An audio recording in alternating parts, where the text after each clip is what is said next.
This is equivalent to the level that I would be giving to a cow that's 1,000 pounds heifer. This is the common practice of what we call hormone therapy.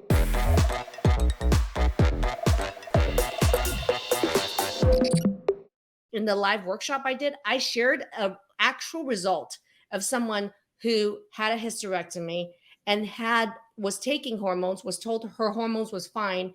And I'm not kidding you, in that result review, the estrogen level that this woman had in her bloodstream was equivalent to the amount of estrogen we would give a 1,000-pound cow.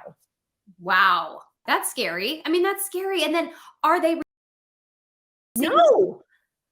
Like in her case, I think they gave her the hormones and they just told her she was fine. And I don't think they retested her. But at the same time, just as often, I'll see the hormones retested and they're told it's fine. And I'm sitting here and I'm looking at the saliva hormone results, which are the free hormones that weren't done. And I'm like, this is equivalent to the level that I would be prescribing or giving to a cow that's 1,000 pounds heifer. scary? And this is the common practice of what we call hormone therapy out there by doctors prescribing hormones, whether they're regular medical doctors, functional, or naturopath. There's a problem. Prescribing hormones taking prescribed natural hormones doesn't necessarily mean that your hormones are balanced.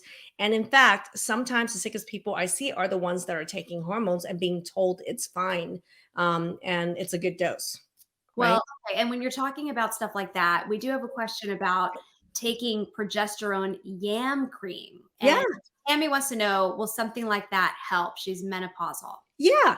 Hi, I'm Maggie Yu, MD, and I'm a functional and holistic medicine physician and the creator of the Transform and Transform protocol. If you're interested in learning what are the root causes of all chronic disease, go ahead and click the link in the description where I have a power pack 30-minute training that goes over what are the 5 pillars of Transform. Go ahead, click the link, and I'll see you in that training. So when you're thinking about taking progesterone yam cream, it's the same question as should I take bioidentical or natural progesterone? Right? And the answer is it depends on your data and your pattern. Sometimes that's what people really need. And in the program, I'm not against hormones. Okay. I'm not against some people needing to take hormones. What if you're low everything and you actually can't make it and you need help?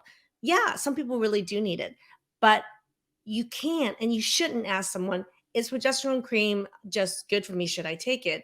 Because you need your data. You need to know if it's right for you. And the funny thing is, right before I saw a comment where someone said, I was prescribed progesterone, I was taking it. I don't know how many hormone reviews I've done where someone's taking progesterone because they were told their progesterone is low. And the doctor doesn't realize that progesterone turns into other hormones. And then as a result, without further testing, realized that that turned it into another hormone imbalance pattern where it can cause these crazy elevations in testosterone if it's not monitored properly in someone who has genetics for that, right? So it can be, and I talk about hormone therapy. We work with people who are taking hormones, men or women who are taking hormones. We work with people who aren't making hormones and need to be on hormones. There are answers that are here for every single one of these individuals with this system of testing, learning, troubleshooting live, and implementing. So I recommend progesterone all the time for individuals who need it. I recommend estrogen sometimes for people who need it. And so hormone therapy is something I discuss. And I'm a hormone specialist. I started as a hormone specialist. My foray into natural and functional medicine was because of my own early menopause. And I started out my functional medicine practice as a bioidentical hormone expert.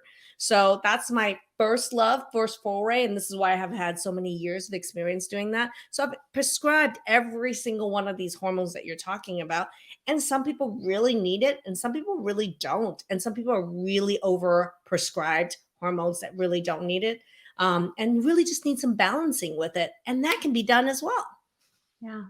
And look at Paula. She's saying her VA doc, she's a veteran. Thank you for your service, Paula. Said, oh, you're 60 now, menopause. No need to check your hormones. That infuriates me. I have Miss Betty. I have Betty, who's 80 plus years old in our program. And she was diagnosed with polycystic ovarian syndrome as an 80-plus-year-old. I don't want to, I don't remember the exact year. I don't want to add or less, but Betty, you know what I'm talking about. And doctors just write off people after menopause as if we're dead already. Like, what the hell? Like, so, excuse me, I'm a fan of the cursey words. What I was going to say is that it's important to realize that hormone balance has to occur at every age. Yeah. Just because you're postmenopausal doesn't mean that you shouldn't have any hormones or that your hormones don't need to be balanced. And if your hormones are inappropriate low or out of balance, it will trigger other disease and other symptoms. Mm. So it's connected. Mm. So I just want you guys to be aware of that. And so don't be dismissed. Fight for your health. Yeah. You have to be the hero to fight for your health and advocate for yourself. To learn more about how to balance your hormones and to work with us with my hormone masterclass, click the link above or below this video.